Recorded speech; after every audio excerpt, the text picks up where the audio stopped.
One of the tools in Illustrator that comes in really handy is the pen tool, which you can use to create your own shapes. It has a bit of a steep learning curve because its working can confuse you when you first start using it. But once you get the hang of it, it's one of the most powerful tools you can use in Illustrator. Let's take a look. For once, I have no dummy on my canvas but the Adidas logo, and it's made of 3 leaves with shapes you cannot easily make with the standard shapes in Illustrator. We can try to add an ellipse.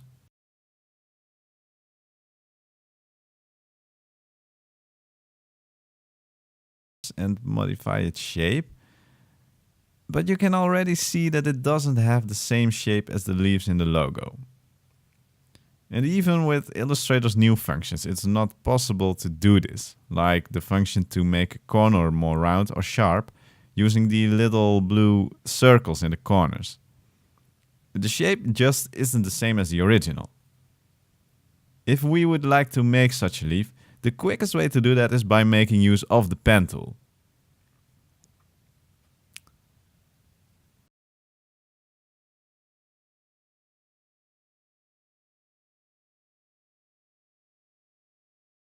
I put the Adidas logo on a layer, lock it, and I'll make a new layer to draw on. I'll lower the opacity of the logo. Oh, don't forget to unlock the layer if you'd like to change something on it. So lower the opacity to make it easier to trace the image. Lock it again, and on layer 2 we'll work with the pen tool. Now, click on layer 2 and choose the pen tool. If you now click once on your canvas, you'll see that the first anchor point is made and that the pen tool automatically wants to draw the first line. So you always have to click once to make an anchor point and then find a spot for your next anchor point. So you'll work from anchor point to anchor point. And as you can see, this way you'll be able to make angular shapes. But if you click once and then click and drag your mouse, you can see that you get a curve in the path you make. If you now click to make your next anchor point, you can now see that Illustrator immediately is trying to give you a suggestion to continue the path. But if you hold down the Alt button, or sometimes on a Mac the Option button, you can use this little handle to put it back to the last anchor point you placed. And once there, you can decide where to go next. And by repeating these steps, finish the shape. And you can already see that this shape comes much closer to the original. To make it exactly look like the original, you can make use of the half-transparent layer we just made and trace the original shapes. So I'll start here, and I click and drag on the end of the leaf to trace its shape. You'll just have to try to see if you can do it in one try, but as you can see, it's still not quite the same. It has a very specific shape. You can try to solve that by placing extra anchor points, like here about halfway, and then continue from there.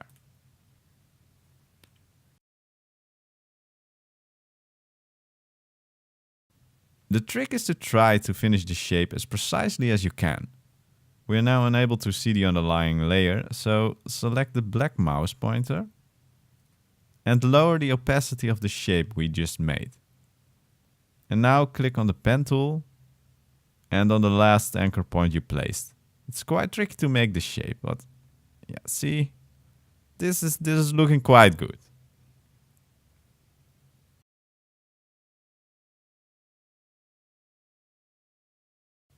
Now, let's make a copy of this leaf by holding down the Alt button and click and drag this leaf to the other side. And hold down Shift 2 to keep it on the same level. Then release your mouse button and you've made a copy. Now right click or control click on the shape, choose transform and reflect. And now vertical reflect and confirm. It should be identical to the other one but reflected. And I can already see it's not entirely symmetrical. I think the original, well, I'm pretty sure the original logo is, but I think that my trace has some flaws in it. I'll just rotate it a bit and place it over here. Now, do the same thing for the leaf in the middle. Make the first anchor point, then click and drag onto the next position. I think this is a nice place for it. It's not entirely the same, but you can make some adjustments by choosing the white mouse pointer. Click on an anchor point and click and drag the handle to a different position so it traces the path more precisely.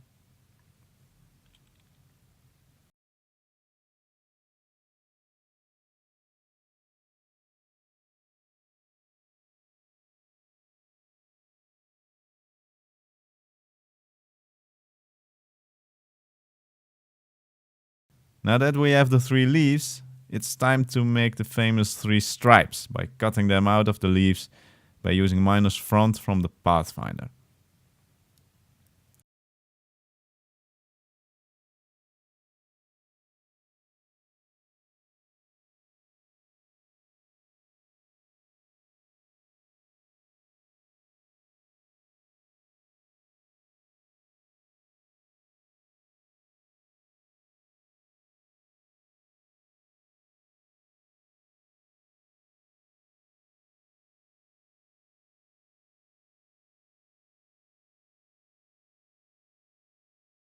So make a rectangle and give the width of the stripes in the original logo.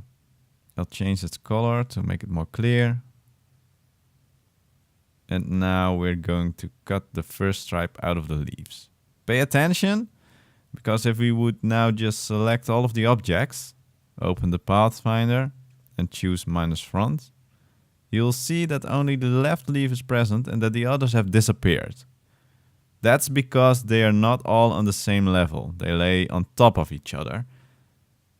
To make it possible to cut the stripe out of the 3 leaves at once, you select them all and choose not group, but make compound path. And then, if you select the leaves and the rectangle again and choose -front, you'll see that it now works as it should and that it cuts out a stripe.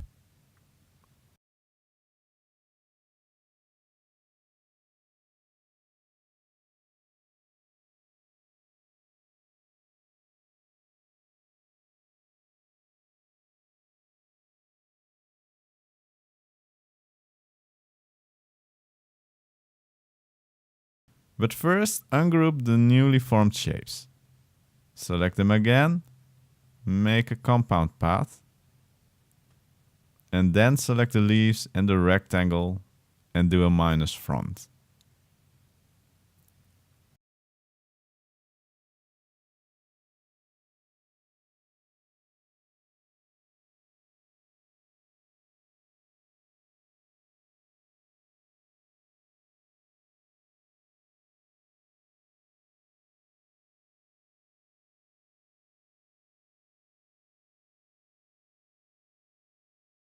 Now we have a quite nice looking copy of the original, if I say so myself, yeah.